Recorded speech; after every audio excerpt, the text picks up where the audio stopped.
Ok. Acho que já estamos ao vivo. Então, olá. Olá a todas e todos. Sejam todas e todos muito bem-vindas. Bem-vindos ao 34º ciclo de palestras da Sociedade Brasileira de Filosofia Analítica, SBFA. Esse ciclo de palestras é um evento periódico em que integrantes da sociedade convidam pesquisadoras e pesquisadores para apresentar e discutir seus trabalhos mais recentes. Os eventos eles são transmitidos ao vivo pelo YouTube da SBFA e o evento tem o objetivo de reunir pesquisadoras, pesquisadores interessados em discutir esses temas. O meu nome é Carlos Barth, eu sou pesquisador de pós-doutorado da FAJE, ligado ao FMG, e eu trabalho com filosofia das ciências da mente e inteligência artificial. Eu sou responsável pelo evento de hoje e eu tenho o prazer aqui de receber a professora Frances Egan. A professora Frances ela é uma filósofa da ciência e da cognição, trabalha na Rutgers University. Em 2021, ela recebeu o Janicot Prize pelo French National Center for Scientific Research. Então, ela trabalha com a natureza da explicação psicológica e o seu trabalho mais recente se concentrou em modelos computacionais das nossas capacidades cognitivas. Hoje ela vai apresentar para a gente aqui e discutir elementos do livro dela, que foi recém-lançado esse ano, Deflating Mental Representation, no qual a gente encontra uma discussão sobre o papel da representação na neurociência cognitiva e também nas nossas práticas explanatórias de Common Sense Psychology ou Folk Psychology, né? Sendo esse o tema de hoje, com a palestra dela, que é Belief and its Linguistic Representation. Então, depois da apresentação da professora Frances, ela vai responder algumas perguntas, tanto minhas quanto do chat. Então, quem tiver perguntas, fique à vontade para fazê-las, seja em português ou em inglês, que eu posso ler e traduzir ali para ela, para que ela possa, então, responder ou fazer alguns comentários. Ok? Então, com isso, a gente pode comentar. Professor Frances, thank you so much for accepting the invitation. I'm glad to see you again. And please, feel free to begin whenever you're ready. Thank you, Carlos. Thank you for the invitation. It's a real pleasure to be here. Can everyone hear me okay? Yes, we hear you fine. Okay. Mm-hmm. So beliefs and the other propositional attitudes play central roles in our everyday practice of predicting and explaining each other's behavior. So, for example, I can appeal to Alice's belief that vaccines are dangerous to predict and explain her refusal to get vaccinated for COVID-19. We attribute beliefs by means of predicates of the form believes that P, where the that clause specifies the belief's content. So, for example, Alice believes that vaccines are dangerous, so that clause then specifies the content of the belief. Now, this practice works so well that we shape our lives by it. So my friend Marissa and I can agree to meet for lunch at a particular place and time, and I make sure that I'm at that place at the designated time because I know that she believes I'll be there and that, like me, she desires and intends to keep her commitments. So this enables us to coordinate our behavior, and it works so well that we fairly successfully, most of the time, are able to shape our lives in this way. So I'm going to consider two central questions. One is, why does this practice, this common sense psychological practice of attributing beliefs and desires to each other, why does it work so well? And secondly, and relatedly, what must beliefs be in order for appeal to them to successfully serve our ordinary predictive and explanatory practices? So here's the plan for the talk. I want to consider two possible answers to this question of why common sense psychology, which I'm going to refer to as CP from this point, why it works so well. One is, the first one is based on the popular idea that the attitudes, beliefs and desires and so on are relations between subjects and internal representations. According to this view, this is the representationalist view, beliefs and the other attitudes have linguistic properties, properties like syntax, meaning and content, and truth conditions. And then I'm going to consider a non-representationalist alternative to that view that I argue provides a better account of CP's success. Finally, I'm going to spell out a deflationary construal of this alternative that takes the attitudes to be properties of subjects that are merely modeled as linguistic objects, without having such properties as content and truth conditions, without actually having linguistic properties themselves. And this is part of a larger deflationary project that I develop in the book. So turning then first to the popular representationalist answer to this question about why CP works so well. This is usually called the RTM, the representational theory of mind. And it's been developed and defended by Jerry Fodor over the last 50 years or so, and it's still the most popular view today. So according to the RTM, to believe that P is to bear a functional relation to a mental representation that means that P. So for example, to believe that vaccines are dangerous is to bear a functional relation characteristic of belief to a mental representation that means vaccines are dangerous. To fear that vaccines are dangerous is to bear a different functional relation, the fear relation, to the same type of mental representation. So again, to a mental representation that means that that vaccines are dangerous. So the RTM then is a very specific representational claim.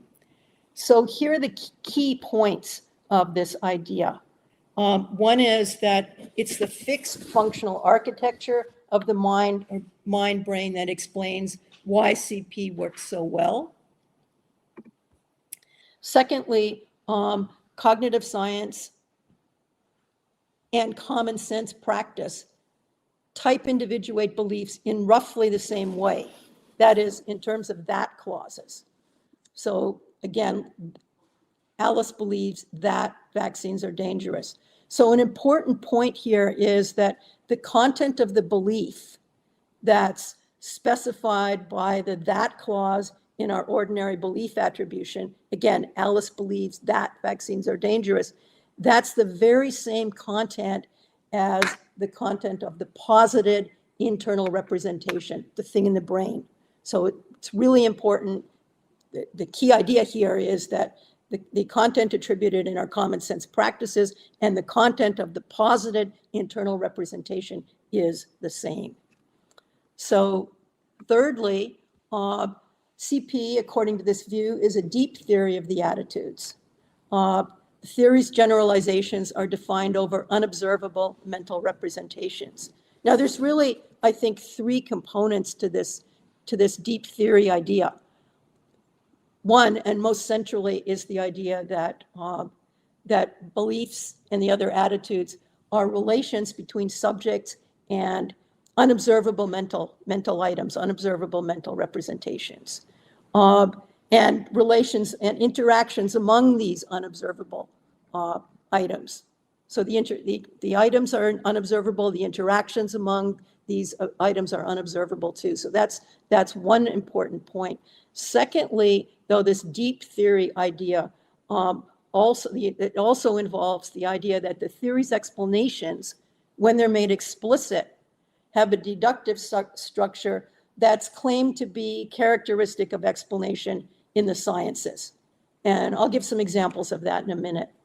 The third important component of this deep theory idea is that subjects, common sense psychologists, what all of us are, we know this theory and we use it in social interactions to predict and explain behavior, much in the same way that scientists use their theories to predict and explain observable phenomena. So that's all kind of packed into this deep theory idea, but we can really keep in mind that the central claim is that it posits unobservable mental representations. That's the most important point.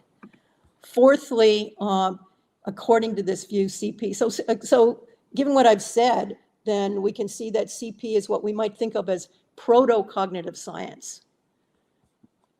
And finally, CP, according to the RTM, is universal among humans and innate.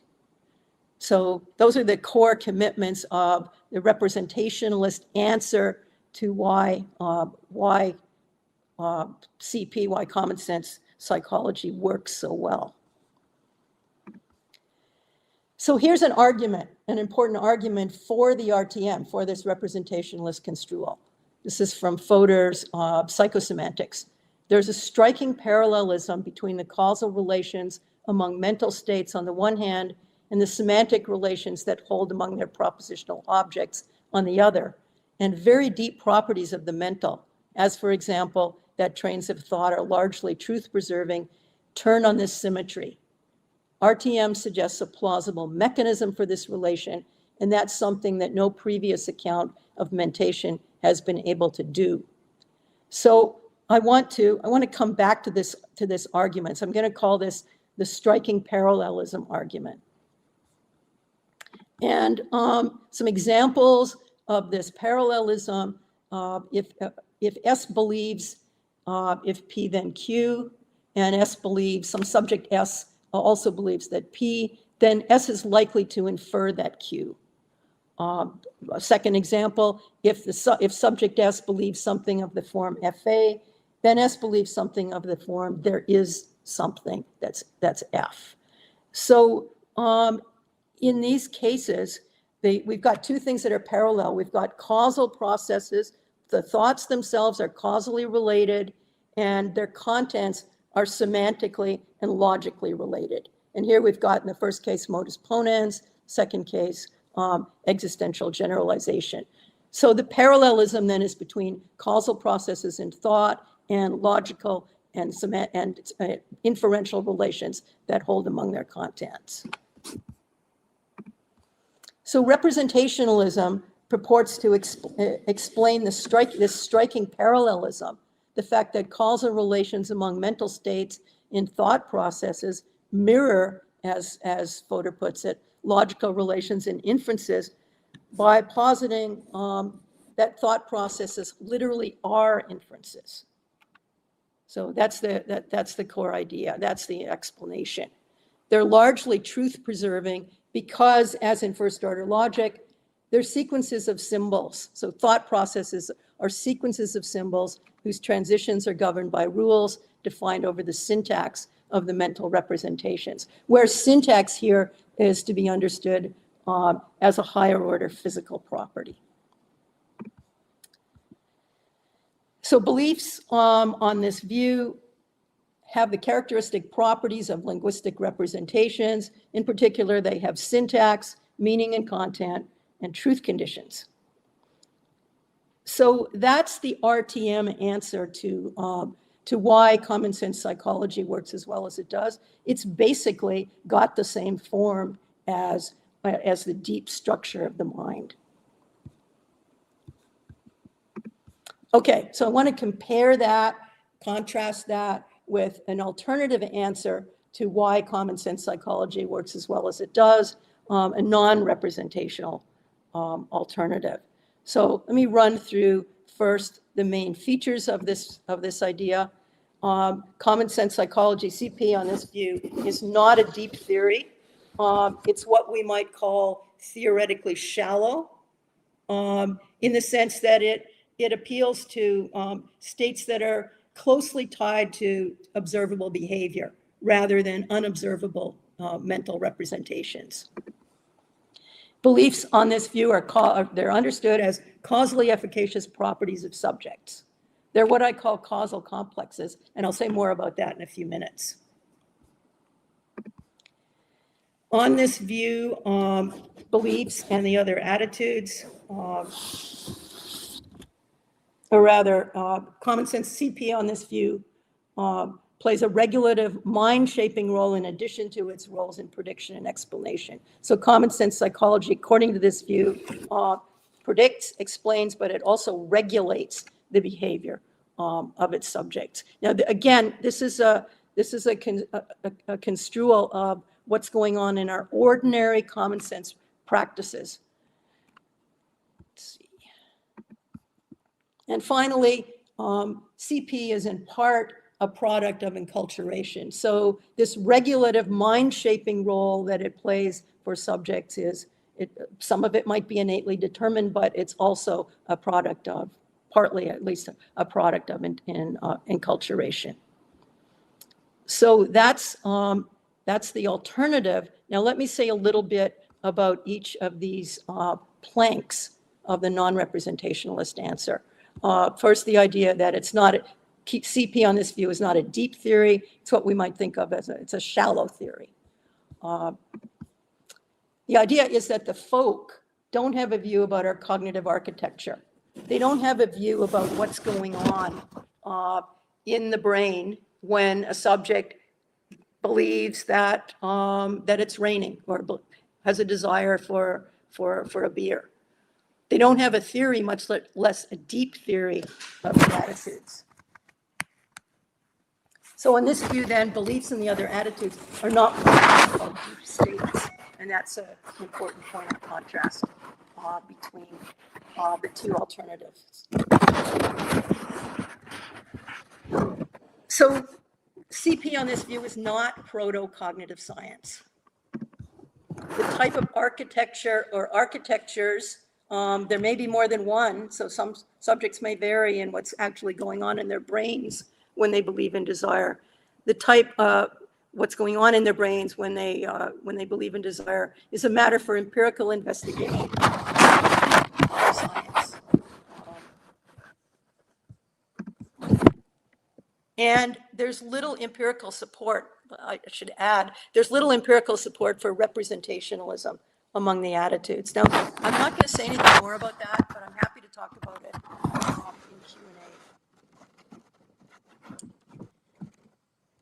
Q&A. Okay, so here's an argument for a shallow account of belief. I'm going to go through this premise by premise. Given the central role that beliefs play in our ordinary practices, they must be easily and reliably attributable on the basis of the available evidence.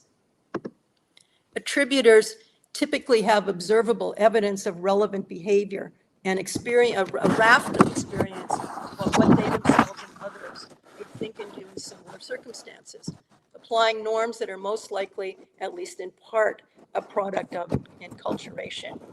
Now, the key idea here, the most important idea, it concerns the evidence that attributors of belief and desires have. The evidence is typically behavioral.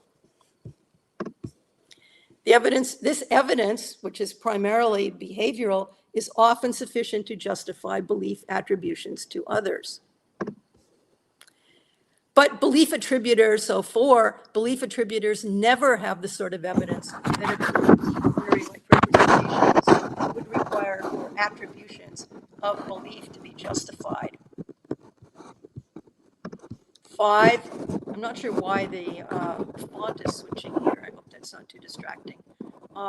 The RTM, representationalist view, would require evidence that there's a mental representation with the appropriate content to which the subject bears the appropriate functional relation. Remember, that's the core idea of the RTM. That's what the RTM claims beliefs and the other attitudes are. But 6, the yawning gap between what deep state theorists claim is being attributed and the sort of evidence attributors have for belief attributions would make such attributions very shaky. It would and should give rise to skepticism about whether there really are beliefs. So therefore, a conclusion, a shallow construal of belief and the other attitudes is more plausible than the deep state view. So that's an argument then for the idea that that whatever beliefs are, I haven't said what they are yet, but they're not relations between subjects and unobservable mental representations, because the evidence for attributions is behavioral.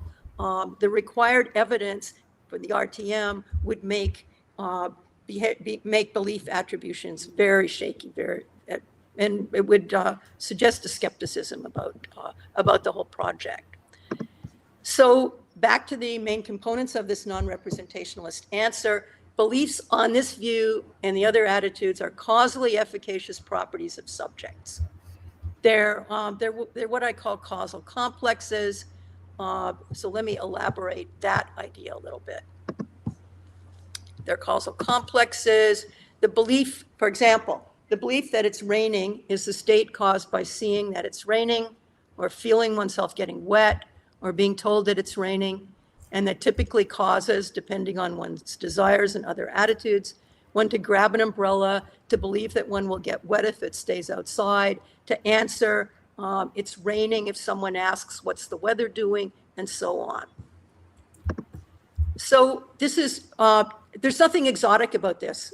This is just causal role functionalism, as opposed to realizer functionalism or filler functionalism, which is the idea that it's the state that plays those roles, whatever state that is. That's what beliefs and desires are. So that view, that kind of functionalism, filler or realizer functionalism, that's a deep state view.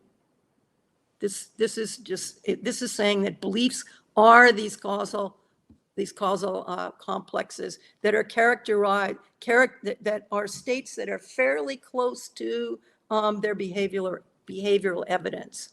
Now, an option here is to go dispositionalist, to privilege the state's effects, its role in the production of behavior, thought, and affect. Now, I should note that this kind of dispositionalism, it's not behaviorism.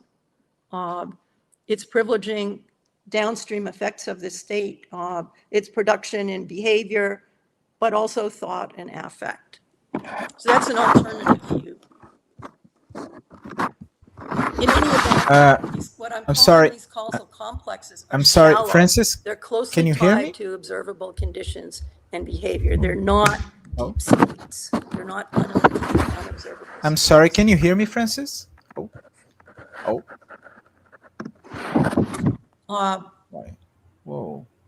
On this view, CP plays a regulative mind-shaping role in addition to its roles in prediction and explanation. Now, a number of people have argued this, that common sense psychology does play a regulative role. It mind shapes its subjects. And here's Victoria McGeer.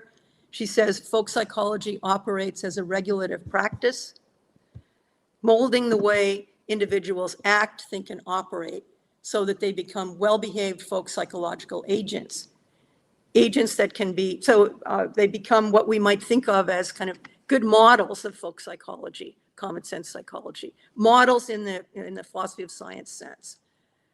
Agents that can be well predicted and explained using both the concepts and the rationalizing narrative structures of folk psychology. So on this view then, folk psychology, common sense psychology has two components.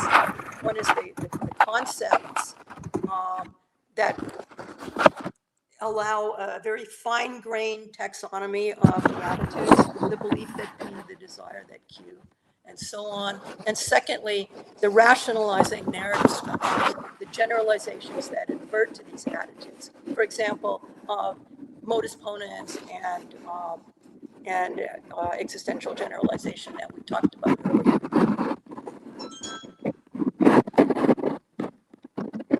Okay. The regulative role has two distinct aspects. One is a fairly well-developed normative view about what subjects ought to do, think, and feel in various circumstances. So, for example, if a subject is described if P then Q, that's supposed to be a conditional there, and also believing P, believing the antecedent, then the subject should be describable as believing that Q. So subjects then have this well-developed normative view about what subjects should do. And secondly, subjects, including oneself, generally do behave, think, and feel what they ought to. And so in this case, they will believe that Q. And so assuming conformity to these norms works well for predicting and analyzing. So the two aspects to this regulative role then, one is the normative view about what subjects ought to do, and then that they do generally do what they ought to do. I'm sorry. Can you hear me, Frances?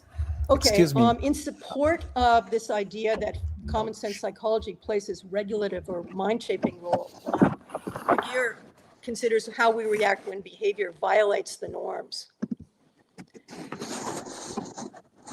She says that, so it plays a regulative role rather than a proto-scientific role, aimed simply at prediction and explanation.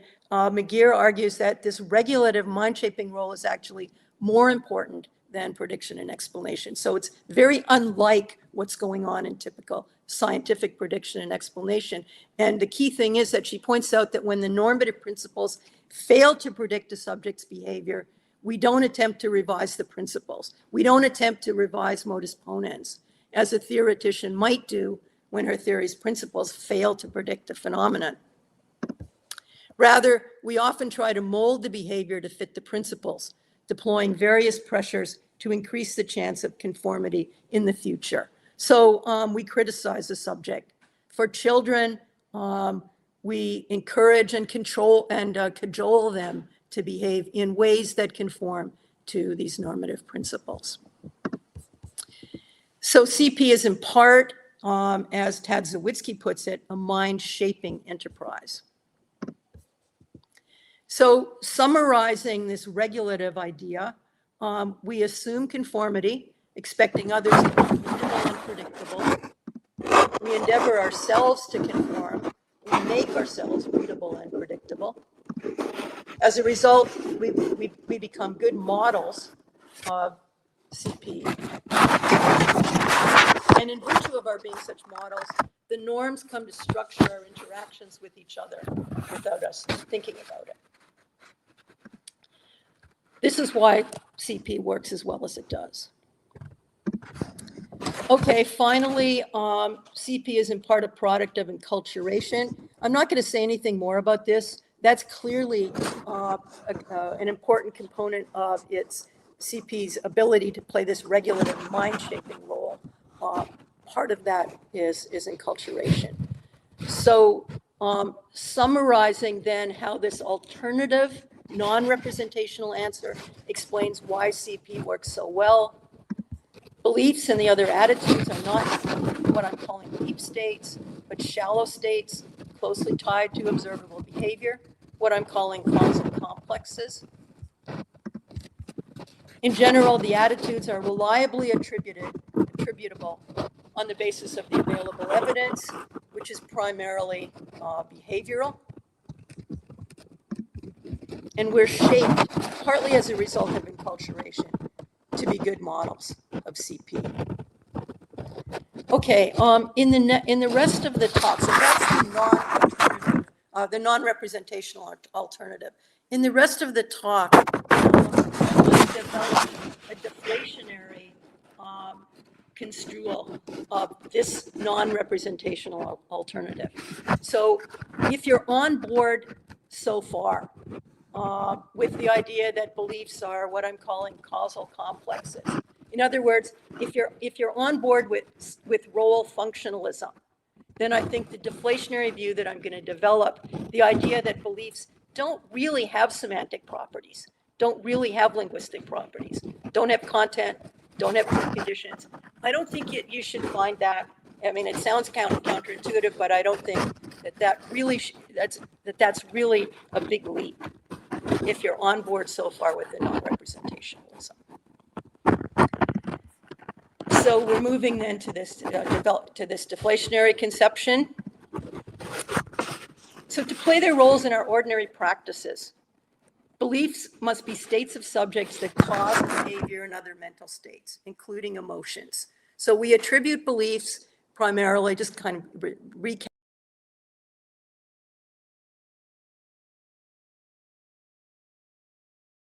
Mary runs out of the building in the middle of winter without a coat because she believes that the building's on fire. I'm sorry. Hi, Frances. Can you hear me? Yes. Oh, okay, great. That's fine. I was just about to tell you, there seems to be some sort of noise sometimes, perhaps something that you're moving on the table or something. Oh, So you okay. can, oh, Yeah, right, okay. we can, Okay, let me try to, we, let's try it. Let's keep trying it, okay? okay, that's great. Now it seems to be fine. It's just that Okay. sometimes it seems like whenever you're moving something, I don't know, some paper, a piece of paper or something, perhaps, but that's what it seems from here. Okay, But it's sorry fine. about that. Okay. Sorry about that. Oh no, don't worry. It's great. Okay, so to play their roles in our ordinary practices, they have to be states that cause behavior, not just behavior, but other mental states, including emotions.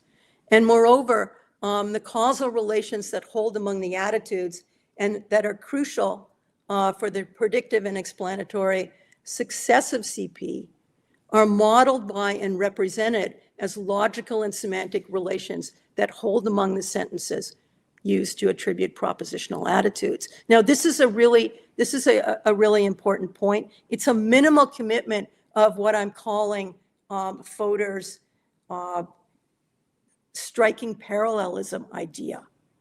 The causal relations that hold among the attitudes themselves, that hold among beliefs and desires, they're modeled by and represented as logical and semantic relations in the practice, in our practice of attributing propositional attitudes using belief attributions, attitude attributions that have these that clauses.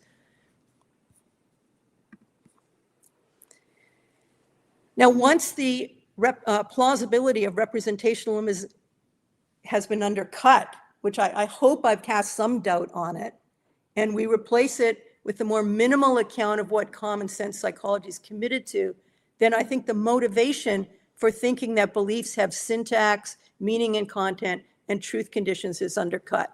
The motivation for thinking that beliefs themselves and the other attitudes actually have these linguistic properties, I think that's undercut once you start to see that representationalism, that the RTM itself isn't a plausible account of what's going on in common sense practice.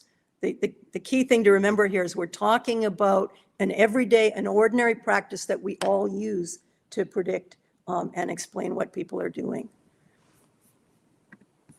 The more minimal account that I'm talking about here construes beliefs as properties of subjects that are merely modeled by and represented as objects with these linguistic properties, without commitment to their actually having these properties themselves. So that's the more minimal view. They're simply modeled by linguistic objects, but there's no commitment to be agnostic about whether they actually have these linguistic properties themselves. So I think that it supports a deflationary concept, what I'm calling a deflationary conception of belief. So I said a few minutes ago, that if you're on board with causal role functionalism, as opposed to the RTM, so giving up the commitment that beliefs and the other attitudes are these deep states, relations between subjects and unobservable internal representations, then I think the move and seeing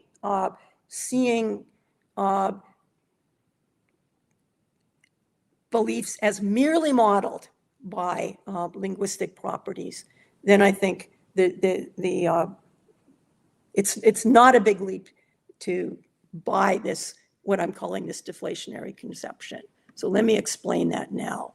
This view is deflationary because it provides a linguistic representation of causal properties and processes that may not themselves be linguistic. It's just agnostic about whether the processes, these causal properties and beliefs and the other attitudes are themselves linguistic objects with linguistic properties. It construes, this deflationary conception construes our linguistic representation of belief as a kind of pragmatically motivated gloss. So that's the sense in which it's deflationary.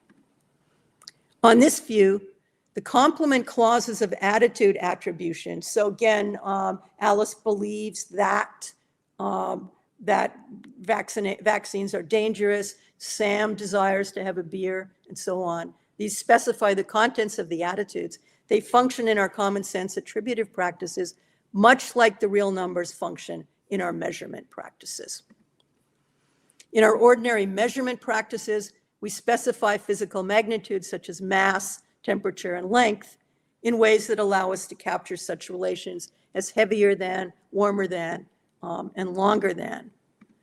We do this by representing, we characterize these relations by representing particular quantities of the magnitudes, like length, temperature, mass, and so on, as we represent the physical magnitudes on the real numbers. So, for example, we say that a brick might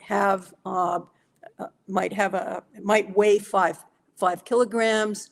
The ruler has a length of 5 inches.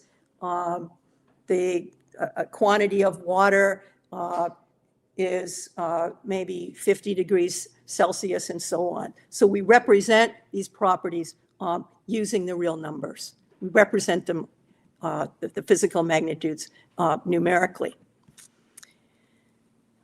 I don't know why I'm sorry about this switch in font here. I don't know why it's doing that.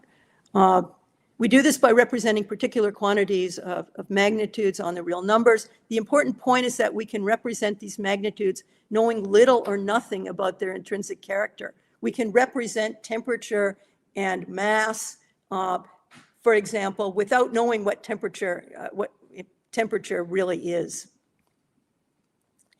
On this view, the complement clauses of attitude attributions specifying the I'm not sure what's happening with the slides here. I guess I've said that already. So the last point here, the common sense practice of representing mass and temperature on the real numbers long predates any scientific account of what mass and temperature are. So that's a key point. We can use this method for characterizing the physical magnitudes and relations among objects that have these physical magnitudes numerically, without knowing really what, say temperature is a good case, without knowing what temperature is. The practice predates our understanding of the magnitude.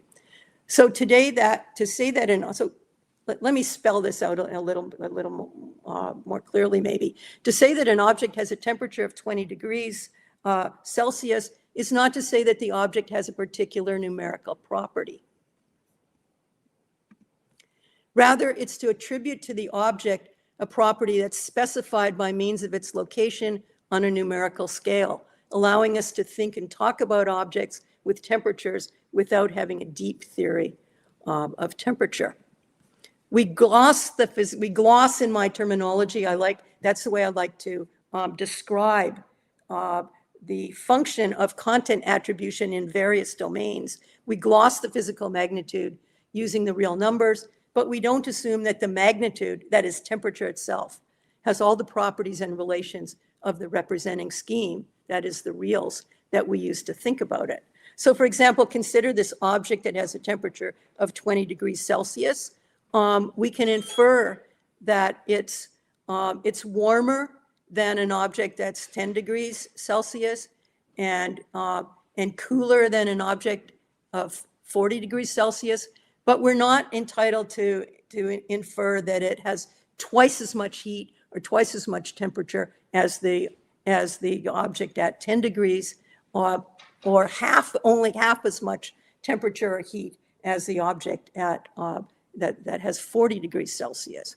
So we don't assume that the magnitude has all the properties and relations of the representing scheme that we use to think about it. And we certainly don't assume that there's anything numerical about the brick that weighs 5 kilograms. There's nothing 5-ish about that brick.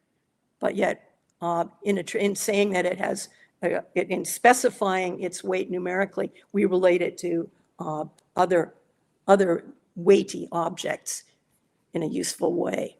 Okay, the crucial point when we specify beliefs in terms of that clauses, just as in the numerical case, where the numerical specification doesn't pick out a numerical property of the object.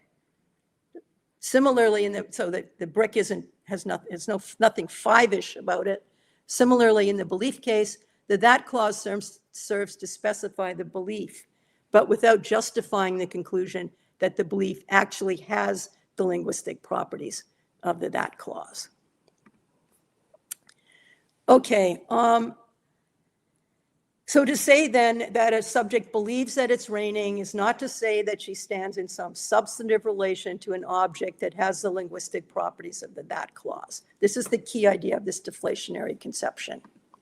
Rather, it's to say that the subject instantiates a causal complex that's specified in terms of the that clause. So for example, let me go back here.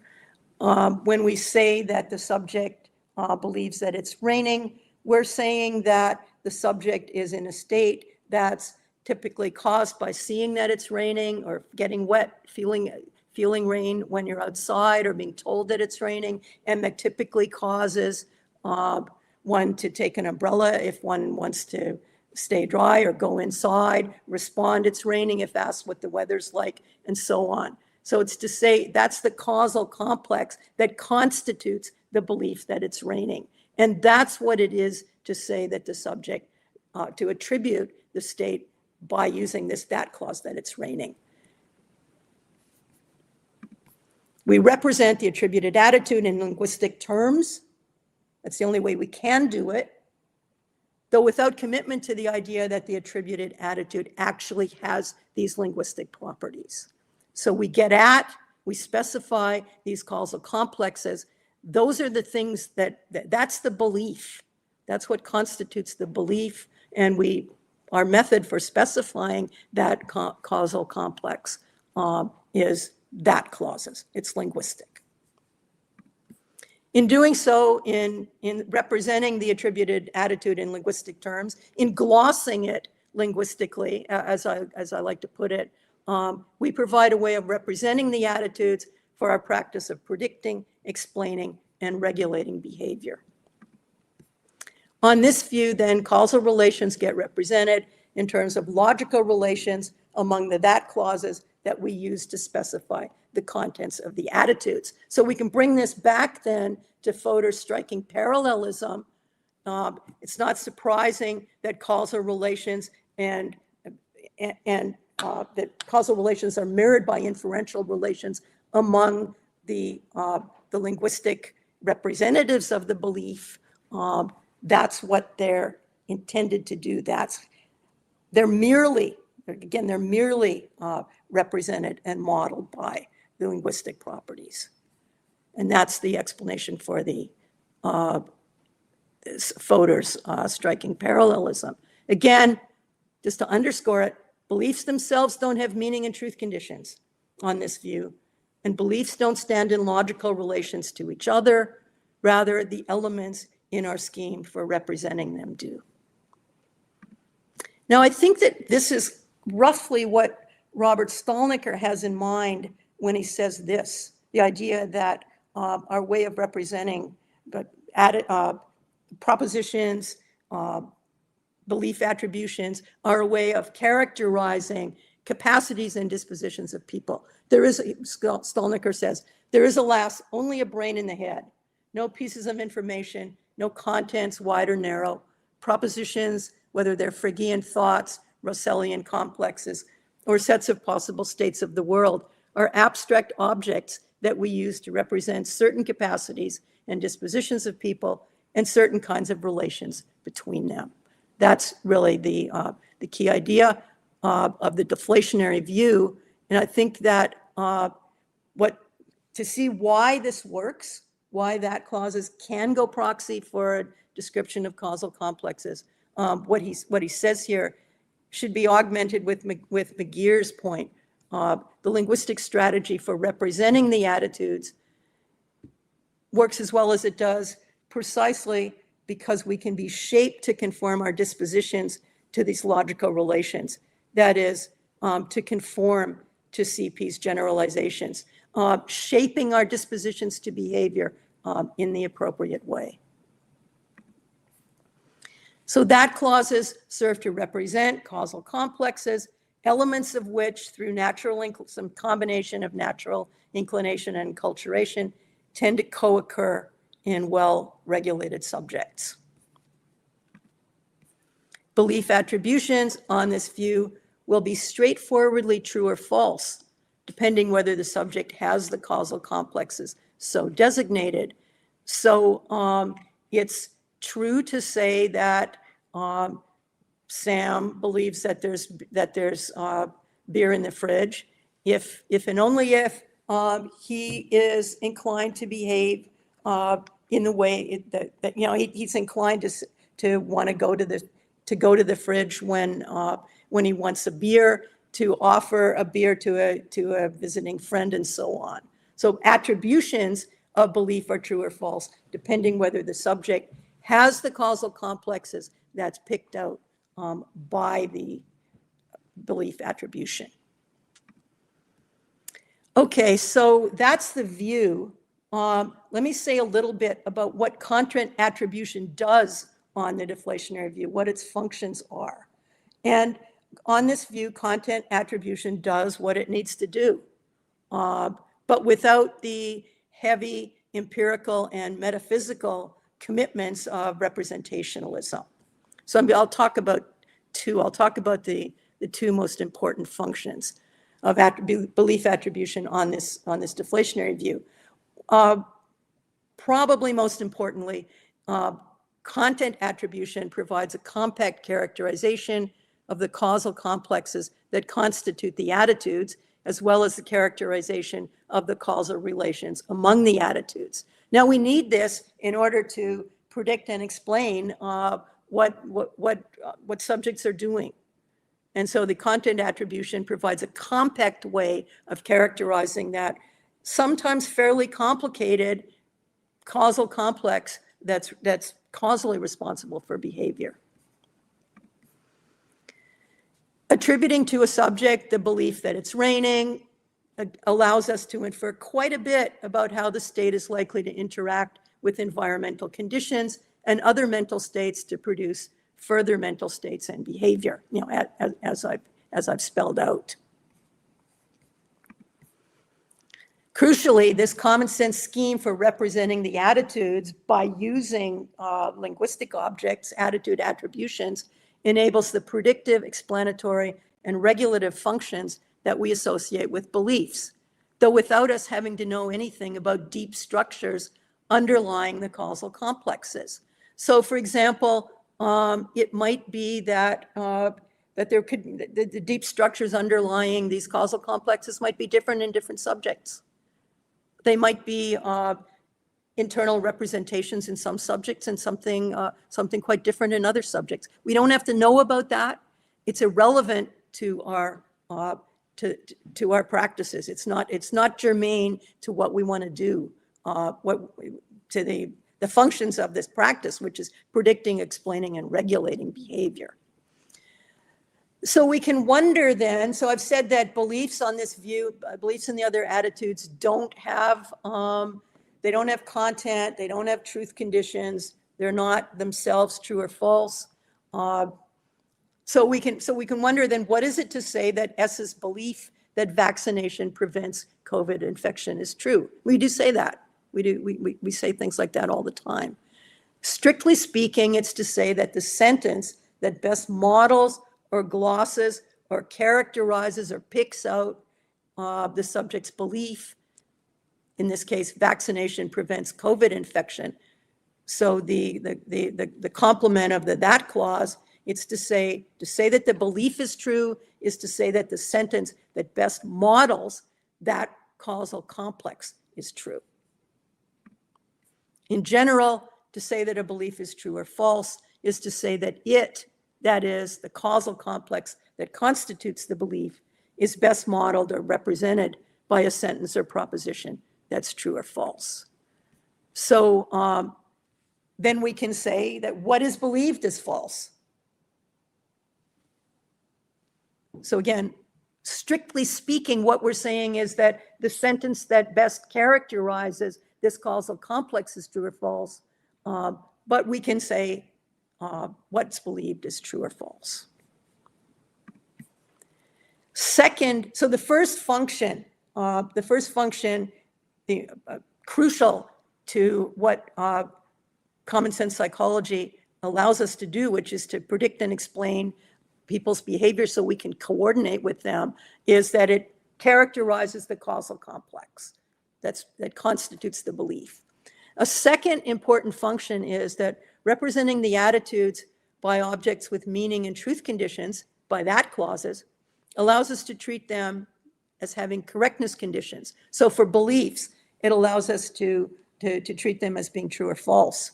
And so to evaluate causal transitions among them as rational or irrational. Now remember, on this deflationary view, the causal beliefs don't have content, they don't have truth conditions, they can't, strictly speaking, be true or false, and the causal transitions among the attitudes are not, strictly speaking, rational or irrational. But we can treat them, content attribution allows us to treat them as having correctness conditions. Why might we want to do this? Well, it provides what we can think of as a normative overlay on the attitudes, outfitting them for evaluation. Now, this is necessary for CP to play its regulative or mind-shaping role. So remember that McGear's point that in response to regulative pressure, subjects tend to become better exemplars of CP. And its normative schemas become increasingly descriptive, better subserving prediction and explanation. So this mind-shaping idea, we become better models of CP, and it functions better to predict. That's a key component in the explanation for why common sense psychology works as well as it does. Okay, this is the final point. Beliefs on this deflationary view are real states of subjects. So the view that only the linguistic representatives of the attitudes, that is, their images in our model for thinking and talking about them, have semantic and inferential properties, is nonetheless realist about the attitudes themselves. So the view isn't a version of interpretationism, a position that's often associated with Dennett and sometimes with Davidson. This view is realist about the attitudes. The attitudes themselves, the causal complexes that figure in predictions and explanations of behavior, are real properties of subjects, even though the particular ways that elements are aggregated to constitute the attitude types, the way that the particular causal properties that go together to make up the belief, for example, that it's raining. Those reflect our pragmatic interests in making sense of each other. But nonetheless, the attitudes themselves are these causal complexes, and they play a crucial role in what we do in causing our behavior. They're real states of subjects. Beyond characterizing their overall shape, CP doesn't tell us much about these properties. It's a shallow framework serving a variety of practical purposes. Any deeper understanding of these properties is not relevant to the purposes to which we put common sense psychology, and if anything, it would be a distraction. How the attitudes are realized in fixed cognitive architecture is of no practical concern. Thank you.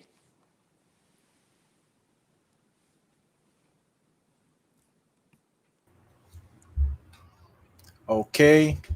Thank you, Frances. Can you hear me all right? Yes, I can. Okay. Thank you so much.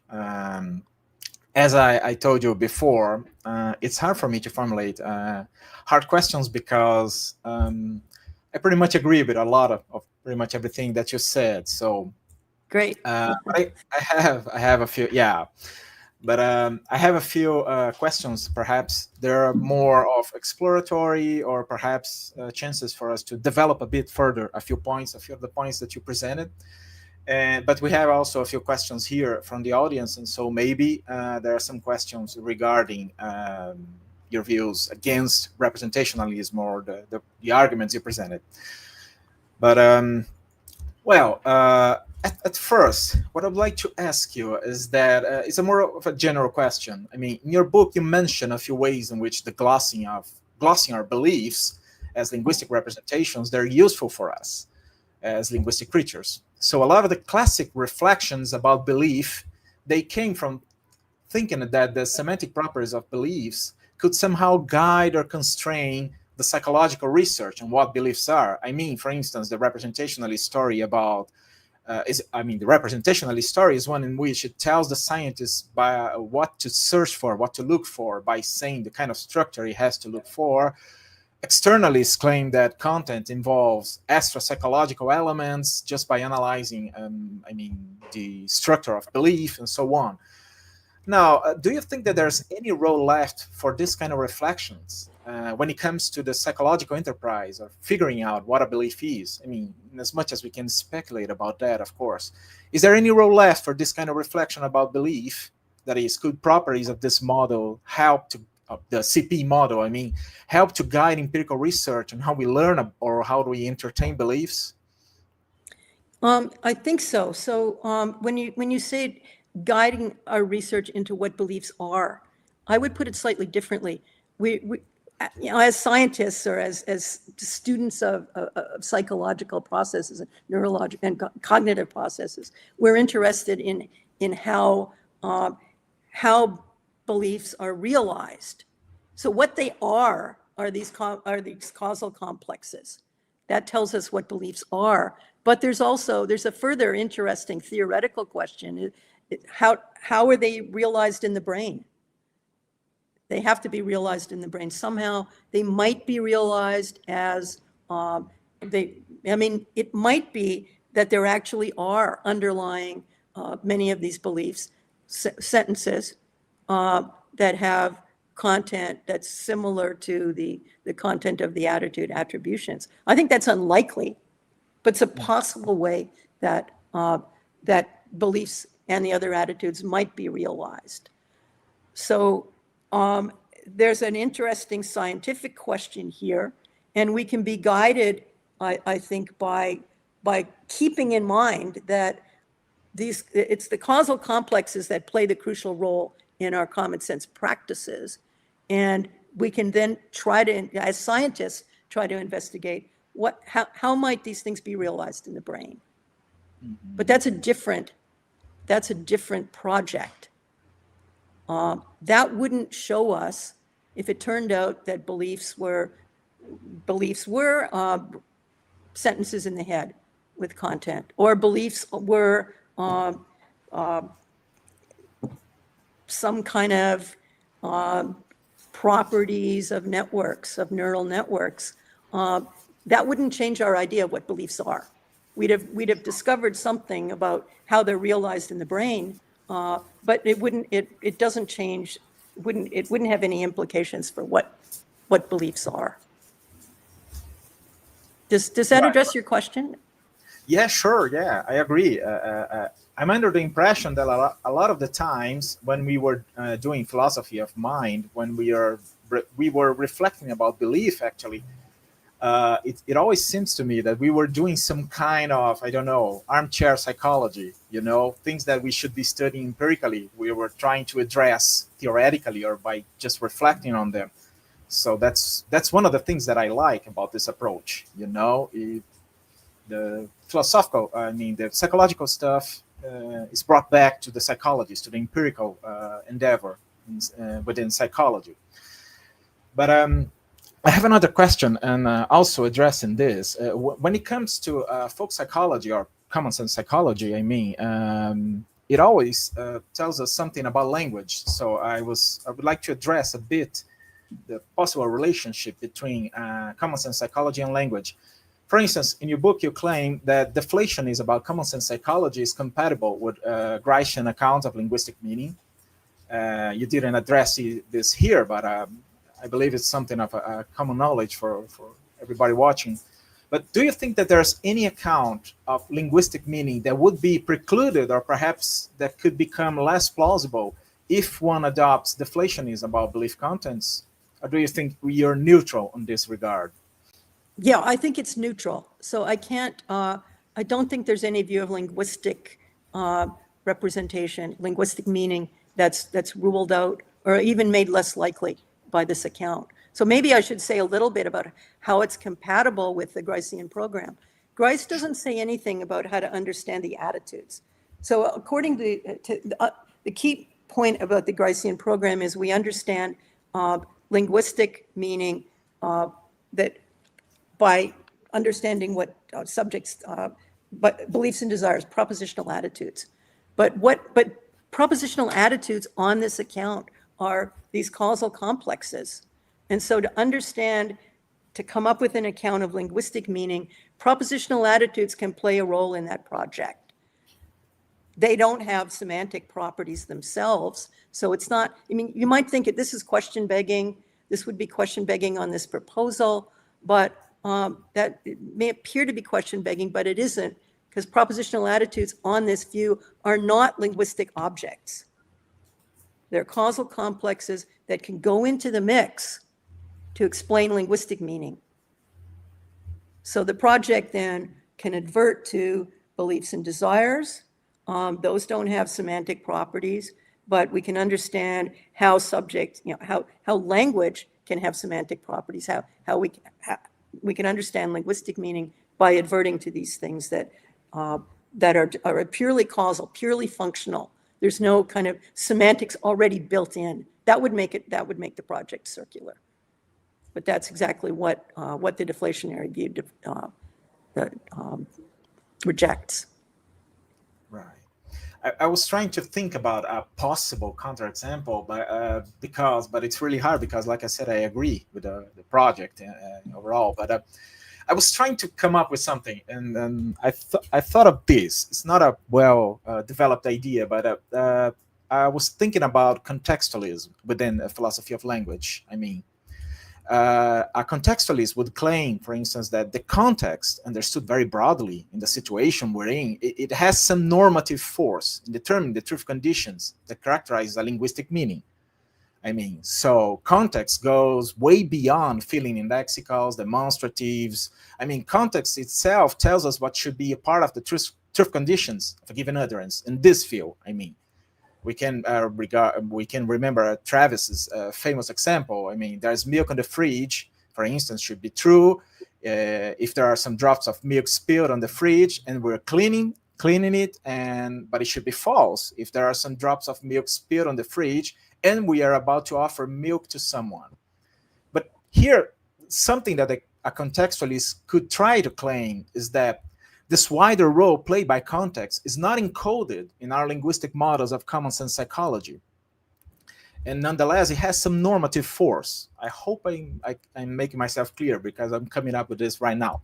So given that, in your view, talking about correctness conditions, for instance, rational or irrational conditions of rationality, if I understand you correctly, it depends on such models. Wouldn't this render the view incompatible with deflationism because it assumes that there would be something outside of common sense psychology that has normative force, in as much as we define or in as much as we determine linguistic contents?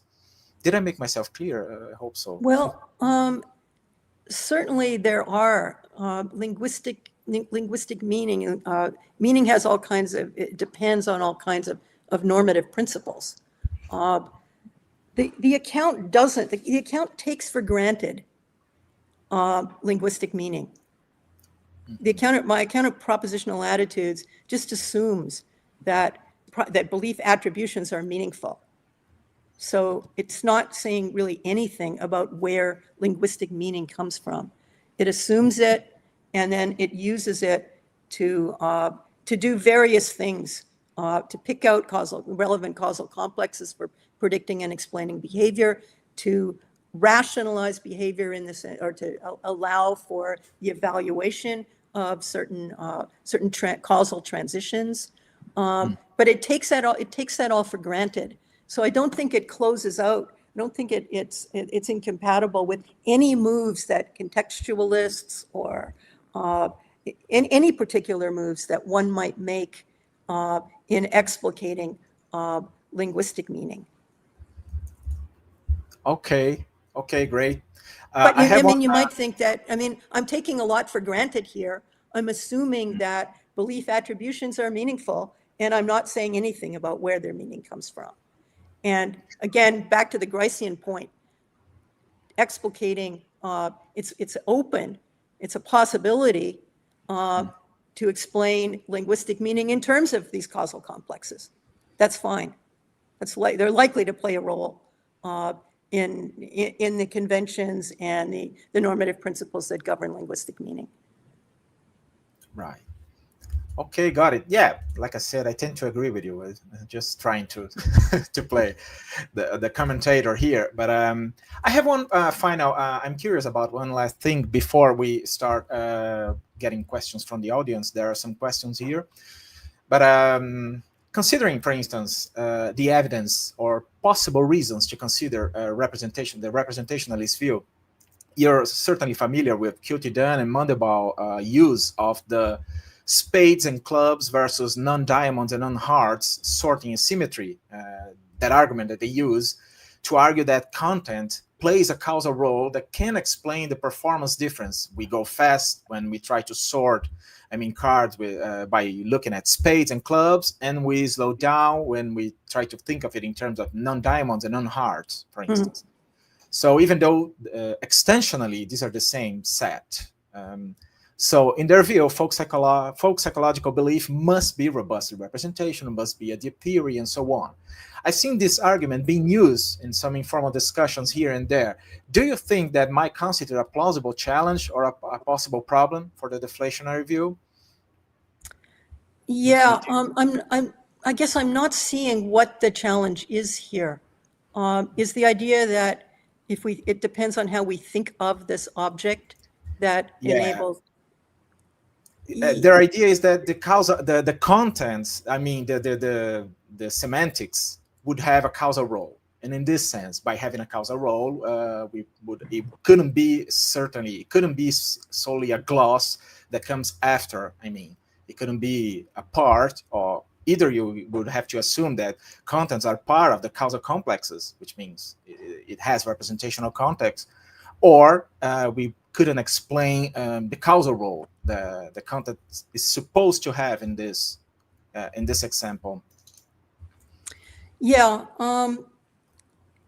So these kinds of generalizations about how functional properties, how behaviors are to be explained in certain circumstances. I'm not really seeing how content here is playing a causal role. There's clearly the result of experience here, of how it's been categorized before. We can always characterize that as you're seeing it as a diamond, you're seeing it as a square, you're seeing it in one way or another. So we use content here to explain the generalizations, explain the experience. But I'm not seeing that the content itself, the meaning itself of this is playing a causal role. I think that we tend to characterize it that way because we think of contents as playing as being causal properties, rather than a way of easily characterizing and glossing the functional properties themselves. I see. So you don't see a problem at all here for the deflationism, I believe. No, I don't. Okay, that's great. We have now some questions here. I'm starting to read them. I'm going to ask just Sergio to put them on screen as I read it, please. But the first question that we have here is from Mev Torres. So I'm going to read them to you. Good evening, Dr. Egan. Thank you for the amazing talk. If I understood you correctly, a belief is a real internal state with a causal role, but it doesn't have semantical content. In this sense, a belief is still a representational vehicle, but without propositional content. My question is the following. How can your view be considered non-representational if you preserve representations, only excluding its semantical contents? Thank you once again. Well, thank you for your question. So I wouldn't characterize beliefs as being vehicles. These causal complexes are pretty complicated things. I mean, if you've got a representational, let me step back for a minute. As the questioner recognizes, if you've got a representational construal, you've got a vehicle that you then interpret semantically. There isn't really an obvious vehicle here. There are these causal complexes which can be very, very complex, and we're not attributing content to those causal complexes. We're rather characterizing the causal complexes in terms of contentful things, namely the linguistic representations. So that's a crucial difference. And I think that move, that's the deflationary move that I'm pointing to here. I think that once you give up the idea that there are these, that there are sentences in the head, internal representations, then those are clearly vehicles, and we can, and they've got, you know, if they're representations, they've got a semantic interpretation, and we can always ask, and we have to ask, well, where does their meaning come from? Where does their content come from? But once you go functionalist, once you give up the idea that there are these sentences in the head that are interpreted, once you go functionalist in terms of these complicated causal complexes, then you've kind of lost your grip on a vehicle. And so I think going functionalist, going causal role functionalist, it takes you most of the way towards deflationism. And then you can ask, well, what really are these things in the head that have meaning, that have content, that have truth conditions? They're these very complicated causal, what I'm calling causal complexes or causal clusters.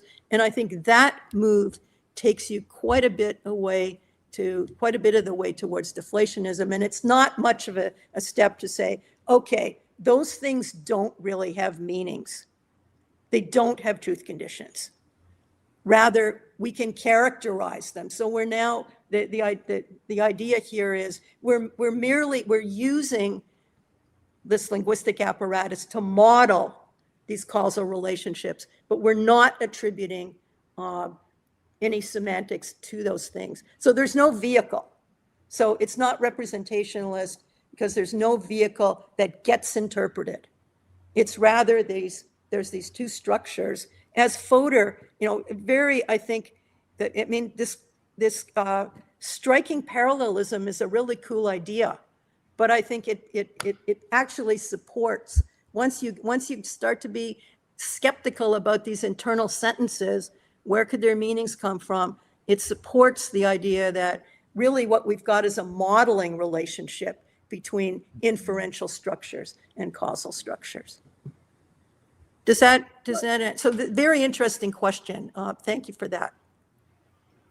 Yeah, am I right to assume, for instance, that within a causal complex, if someone, for instance, could find that there are some kind of vehicle, I mean, to a structural, subpersonal, representation or something. I mean, representations, structural, subpersonal representations could be part of that causal complex.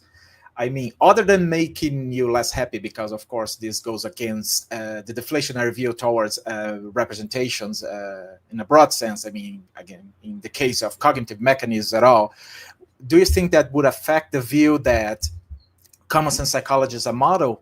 I mean, it seems that it wouldn't change a bit to me. I'm just trying to make sure. I'm not quite sure I'm getting your suggestion. Oh, no, I'm just asking, say, we don't know exactly what those causal complexes are. We don't know. They might involve all kinds of structures, like, you know, I mean, yeah, they might be realized by structures banging around in the head. Maybe some of those processes might be something like what's posited in the RTM. Sure. Yeah. No, I understand. But that wouldn't change, actually, the core point about that you're trying to make here, which is that common sense psychology is not about those deep structures. They can be whatever in this sense, right? Independently. And that's for empirical discovery. Yeah, right. I think your earlier point about armchair psychology is really relevant here. the idea behind the RTM, core idea is that common sense psychology somehow managed to glom onto the deep causal processes of thought, the cognitive architecture of thinking, and that would be almost a miracle, I think. That. Yeah, great. I see. Perhaps it takes things backwards, actually. I mean, it's about how we are shaped, not about that's what I find interesting. Okay, we have Mef Torres is saying thank you. And now we have another question from Sergio. Let me read it. Hello, thank you, Professor Egan. Do you take all mental representations to be unobservable? Nanai claims that mental representations are real since we can manipulate them. This is entity, let me pick, entity realism regarding mental representations. Regardless of whether one is a realist about RTM, one should be a realist about representations because we can manipulate them. What do you think? Thanks. Yeah, thanks. I think that I really don't. Zoe Drayson has an excellent paper on entity realism and on whether mental representations are theoretical posits. And I think Benza, Nane, and Gualtiero Piccinini, and possibly others, have argued that you can manipulate them, you can get at them, they're observable, they're manipulable. Well, that presumes a whole lot of theory about what you're manipulating, about what the properties of these things are, whether they have representational properties at all. So I think that I don't think that Bence's argument that we can actually we can know what we're manipulating. We have to have a theory is going to have to tell us what these things are, what kinds of properties they have, what we're manipulating when we think we're doing interventions, and so on. So I don't think that entity realism really can challenge the idea that there's a whole lot of theory going on when we think about mental representation. So I think that they are theoretical posits, and we can't, there's no direct way of getting around theory and getting our hands on them independently of theoretical commitments and characterizations of them. Okay, I think that answers. I mean, we still might be realist about them, but the sort of realism that's at play here would be standard scientific realism. Theory tells us what these mental representations are like, explains the properties of them, and then we can see whether there's evidence for thinking that those things exist or not. But the theory's got to specify what the relevant properties are.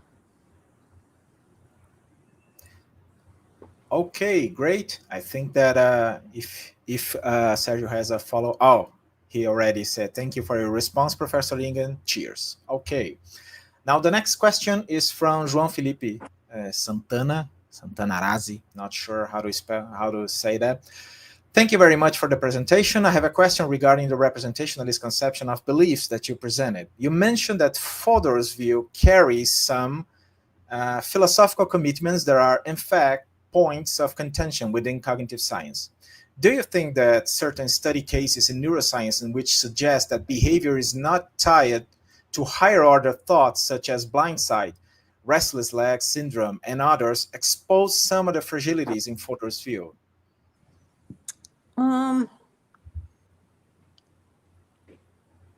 Yeah, I'm not really sure how some of these higher order thought cases do. I think that I really don't know. I think that the prior question is, what evidence is there even in kind of straightforward cases, like never mind these kind of exotic, let me call them exotic cases, in straightforward cases of just explaining regular behavior, there's no reason to think that the view holds. So I really at a loss to see how it might apply to these, what I'm calling exotic cases. So I guess the bottom line here is, I think that there's good reason to think that the view is suspect, kind of just thinking about ordinary standard cases. And so I don't think we need to consider these cases about which we understand, we don't understand these, what I'm calling the exotic cases, very well. So I guess I'd say that there's no evidence for Fodor's view from these cases, but I think the more ordinary cases, I think, are more dispositive here. Okay, we have another question here from Libni Telis, I guess. Hello, Professor Egan. Could you elaborate a little more on the part where popular psychology is in part the result of enculturation? Could it be that our experiences in social settings shape folk psychology, or have I misunderstood? So there's really two elements, I think, of this enculturation process. One is just learning the general principles, and kids learn that pretty early, and they're reinforced by their parents. This is a point that McGeer elaborates really well. When a kid says it's going to do something, and then the child does it, they get positively reinforced. So from very early, parents enculturate children in behaving rationally according to the principles. The other element, though, is in the concepts that make up common sense psychology. The belief that it's raining, the belief that there's beer in the fridge. These are the beliefs. Are the elements of the belief are these various causal properties. The belief that there's beer in the fridge is the causal complex that's constituted by saying that there's beer in the fridge, going to the fridge when you want a beer, and so on. So this is all part of how beliefs and desires are cut up, how these various causal complexes are cut up to constitute beliefs and desires. I think is itself involves shaping. And different cultures. So these are two somewhat independent components of this shaping idea. You can imagine a culture that has the same kind of principles. Let's just go with modus ponens and simple logical principles. But the concepts that their belief concepts and desire concepts are quite different than ours. People don't there believe, there's nothing comparable to believing that it's raining. Rather, they conceive of what's going on in certain weather circumstances in different ways. So they cut up the causal, the elements that compose the relevant causal complexes that they use to predict and explain each other's behavior are put together in different ways. And I think that involves, and that's just the idea that what some of the concepts that are themselves learned, a product of enculturation. So there's these two independent components of the shaping process. I'm not sure if that addresses the question, but I could say more. Perhaps he is going to, if he has any. Thank you. Oh, he just said, thank you, Professor Egan, for your response. I guess you addressed it all right. I was hearing you, and it just occurred to me, where do the idea of concepts enter in your picture? I mean, are they sets of attitudes? Are they something that are part of the causal complexes? How should we think about concepts in your view? Yeah, good question. I think of them as concepts as what are making up the the components that go together in constructing linguistic representations that are the apparatus that we use to get at the causal complexes. So the causal complexes, there are no concepts in the causal complexes. Concepts are part of the linguistic model that enables us to explain, predict, and so on, to apply the common sense psychology. They're on the model side. They're not on the internal, on the causal side at all. I see. So they're part of the gloss that we apply to our... Yeah, they make up, so contents are constructed out of concepts. They're on the model, the side of the of contents on the model side. Oh, great. So when we think about, for instance, when we think about what we are communicating through language, the contents we are communicating, we can think of them as actually pointing to concepts in this field. Would it be right to say that? As long as what you're saying, it clearly keeps them on the side of the model. Yeah, on the side of the model. Yeah, just trying to make sure that that's fine. Okay. So think about the RTM. These internal representations are made up of concepts.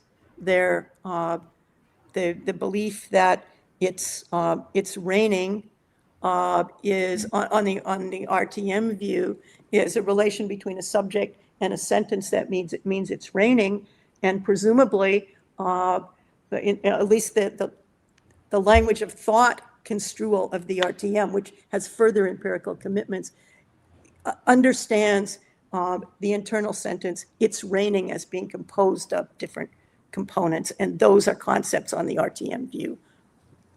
Those are things in the head that have more stuff in the head that has to be interpreted, out of which the internal sentences are built. When I'm saying on the deflationary view, concepts are all part of the model.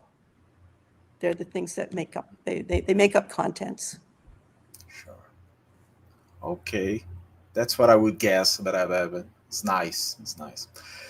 Okay, I think we are out of questions from the audience. I'm also out of questions. So, but I think that we're reaching the end. I want to thank you, Frances, again for a great talk. Very nice conversation.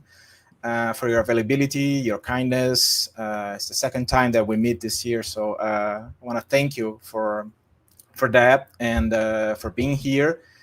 And that's it. I hope we meet again soon, discussing more and more about this stuff. Thank you, Carlos, for giving me the opportunity to talk about my work, and I've really enjoyed this. Okay. So I really enjoyed that too. So thank you so much. And thank you to the audience for your attention and for your good, interesting questions. Okay. Thank you, Professor Egan. Such a great talk. And good night, everybody. We will end the live now. And good night, Professor Egan, and hope to see you soon. Thank you. Good night. Thank you.